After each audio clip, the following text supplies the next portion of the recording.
let's go ahead and start off with the AFC top-seeded team. The Texans are going to be playing at Baltimore against the Ravens. Who takes this game and why? We're making predictions at this point, right? Correct. Baltimore wins. Okay. Actually, I think it's going to be a little nasty. I think Baltimore's going to win a little nasty. Like, bro, it's so hard for me to choose Baltimore. Like, I want to. I think this. Oh, pick the Texans, please. Dude, I think that. Let's take the Texans to the Super Bowl. That's easier for the NFC to win the Super Bowl. You should want the NFC to win, you know. Think, unless it's the Niners. I think that. Oh, man, it's so difficult. I like Lamar, and I think this run means the most to Lamar Jackson. Any quarterback right now, this playoff run means the most to two quarterbacks, Lamar Jackson and Josh Allen.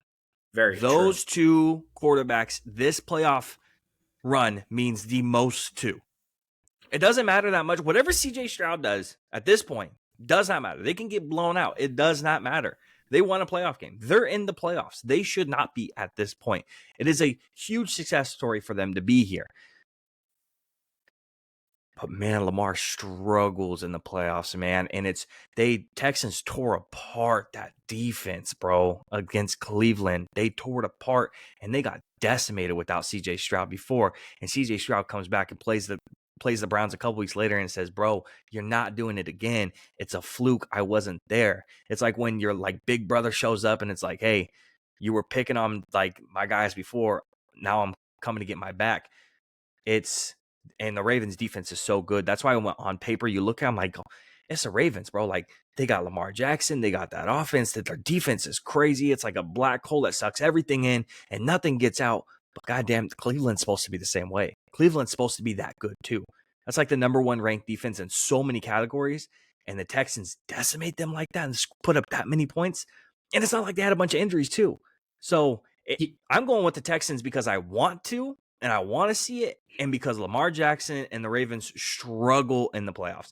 That's why I'm taking it. The flip side to that, though, is that the Ravens can put up the points also. If the Texans decimate the Ravens defense, Mark Andrews is coming back. I don't know if he's playing this week or it's going to be next week, but he's questionable currently. He has not been ruled out. Okay. I mean, if you're questionable after you've had your practice window open and everything, I'm of the mindset that it's a broken ankle. If it's healed, you play. The Ravens could put up the hey, listen, whatever. Hey, if the 49ers beat the Packers, the Bucks, and the Texans to win the Super Bowl, I don't give a shit. You could line up the Chicago Bears 3 weeks in a row if it gets us the Super Bowl. I just want a parade. I don't need to. Oh, you should have beat the Cowboys and the Eagles and the Chiefs. No, because all I remember is that year that the 49ers destroyed the San Diego Chargers. I think it was 116-3. It doesn't matter as long as we host the trophy. So I'm all for the Texans winning. Personally, I don't think it matters. Texans, Ravens doesn't matter. They're not making it to the Super Bowl anyway. So, and the Texans defense isn't any slouch either. They're kind of middle of the road in a lot of categories. 14th in yards allowed, 16th in takeaways, 23rd in passing defense. But I don't think that's the thing that you really focus on with the Ravens, right? Lamar has shown that he could be a quarterback, especially this year. He's done, I think, very well. But the thing that really caps it all off for me is they're 6th in rushing defense. So being that kind of fringe, almost top 5 team in that rushing defense is going to give them a huge push. And obviously DeMeco Ryans, defensive coach. I think this is going to be one of two ways. I don't think this is going to be a blowout for the Texans, but I do think it's either going to be a close game win for the Texans or a blowout win for Baltimore. I want to go with the Texans on this one. Two things wrapping this up. As I stated earlier, John Harbaugh introduces himself as Super Bowl winning head coach. And Lamar Jackson is 27 years old, and he's about to introduce himself as 2-time NFL MVP. For that reason, I don't think the pressure is that high on them. I do think it's important that Lamar wins at least one playoff game in dominant fashion.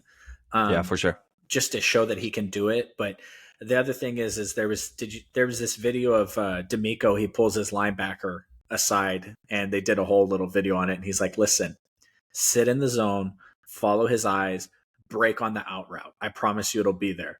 Like 4 plays later, sits in the zone, follows his eyes, breaks on the out route, and he picks Joe Flacco for a second interception. And D'Amico's like losing his crap on the sideline, jumping up and down, running down the field, almost knocks over the referee. And then a couple minutes later, he's kneeled down over there. He's looking at his play calls, and the referee comes over and he yells next to him. He's like, "Hey, I almost had to truck you right there, right?" Yeah, I almost run you over. Michael's like, "Hey, I'm so sorry, bro. I know I was in your way. I apologize, blah, blah, blah." That's a legit badass. And then the respect he had for the referees,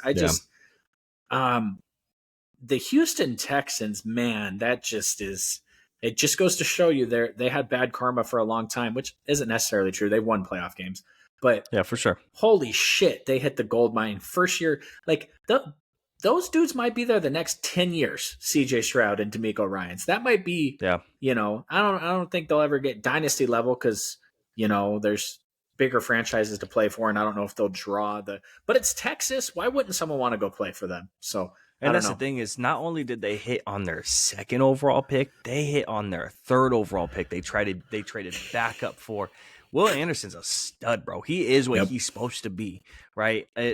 I think 7 sacks as a rookie is pretty damn good, right? That's why Micah got all the hype, crazy hype for double-digit sacks, because getting double-digit sacks as a rookie is crazy, but getting 7 sacks is really good still. Will Anderson is going to be that guy. I mean, you and I chit-chatted back and forth about Will Anderson when he got drafted and how exciting he was and how good it was to look at him, and he just looked kind of prototypical, and he's just kind of proven it here. So I think